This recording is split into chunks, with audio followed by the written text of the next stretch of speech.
नमस्कार, मैं शैलेंद्र। प्रधानमंत्री नरेंद्र मोदी 9 जून को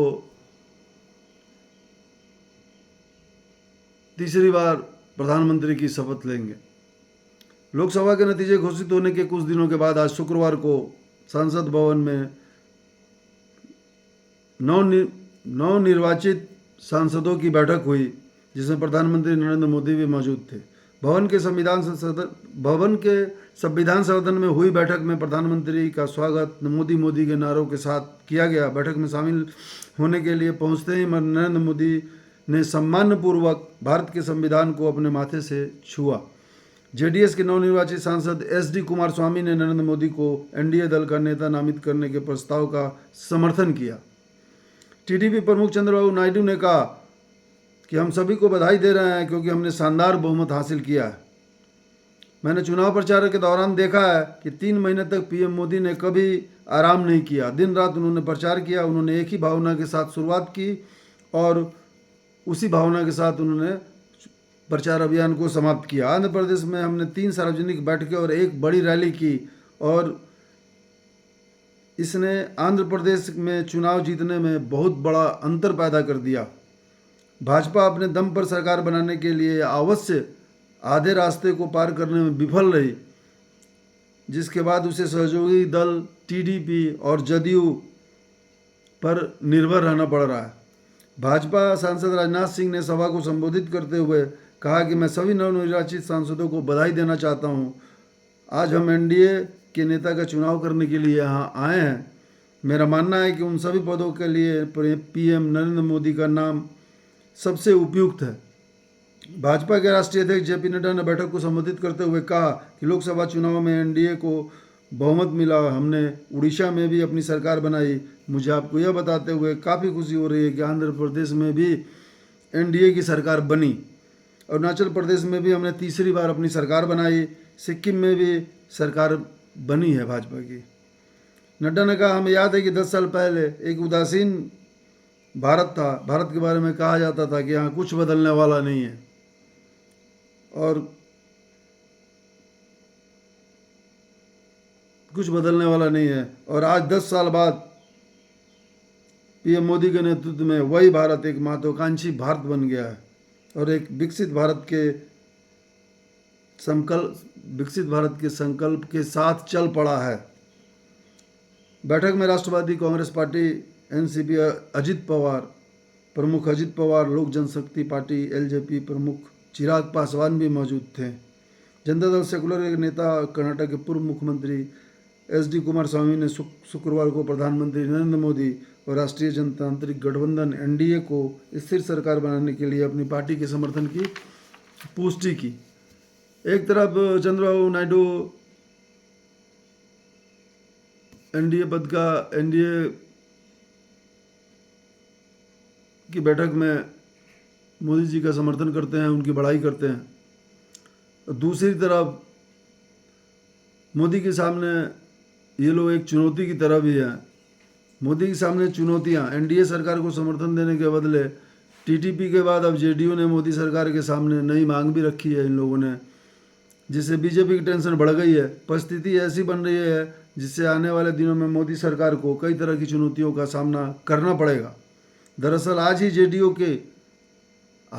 जेडीयू के महासचिव और प्रवक्ता केसी त्यागी ने बीजेपी को सलाह देते हुए कहा कि केंद्र सरकार को सेना में भर्ती में अग्निवीर योजना पर पुनर्विचार जरूरी है। साथ ही उन्होंने ये भी कहा कि इस मामले में सरकार में शामिल सभी घटक दलों की सहमति कैसे हो, इस पर भी विचार किया जाना चाहिए। उन्होंने कहा कि इस मामले पर जदयू का स्टैंड जो पहले था वो आज भी है। उन्होंने ये भी कहा कि यूसीसी पर भी हमारा नज़रिया बदला नहीं है, हम पहले के स्टैंड पर कायम हैं। इस बयान से बीजेपी में खलबली मची।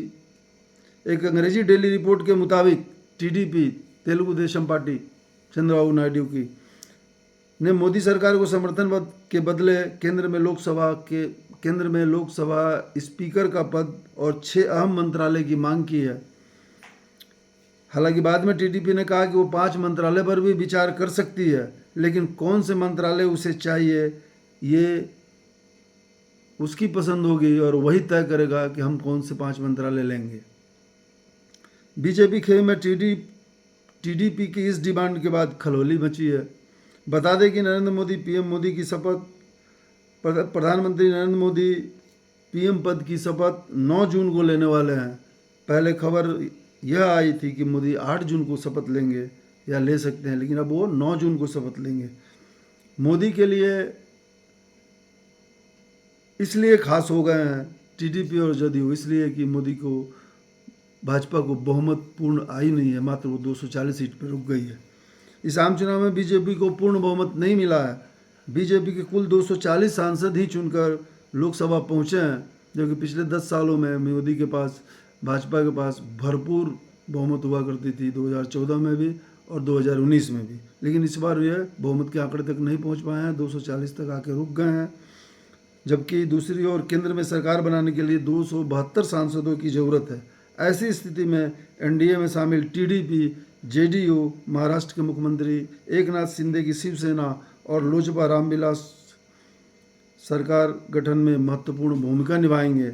आम चुनाव में टीडीपी 16 लोकसभा सीट के साथ, उसके पास 16 लोकसभा सीट है आंध्र में, जेडीयू के पास 12 लोकसभा सीट है बिहार में, शिंदे के पास एकनाथ शिंदे के बाद महाराष्ट्र में 7 लोकसभा सीट है। वहीं लोजपा रामविलास के पास 5 सांसद हैं बिहार में। ये सारे मिलके, चारों मिलके 40 सांसद हो रहे हैं इनके, जिनमें सबसे ज़्यादा संख्या 16 तेलुगु देशम पार्टी चंद्रबाबू नायडू की है और 12 नीतीश कुमार की है। अब इस दौर में देखना यह है कि प्रधानमंत्री मोदी 9 तारीख को शपथ लेते हैं और इन लोगों की मांग के बारे में क्या विचार करते हैं, नहीं विचार करते हैं, या भाजपा क्या विचार करती है, नहीं करती है। लेकिन तीसरी बार प्रधानमंत्री नरेंद्र मोदी शपथ लेने के लिए आतुर हैं और इन लोगों के साथ वो कैसे गठबंधन चलाएंगे आगे, चूँकि ये लोग अभी अपनी मांग पे अड़े हुए हैं और मोदी भी राजनीति के काफ़ी अच्छे खासे अनुभव रखते हैं। पिछले 10 साल में प्रधानमंत्री रहे हैं, उसके पहले गुजरात के वो मुख्यमंत्री भी रहे, इसलिए वो काफ़ी रणनीति में काफ़ी तेज हैं। हो सकता है कि इन लोगों को एक साथ लेकर और अपने रुख को थोड़ा सा नरम कर इस चक्र को पूरा करने की कोशिश करें। धन्यवाद।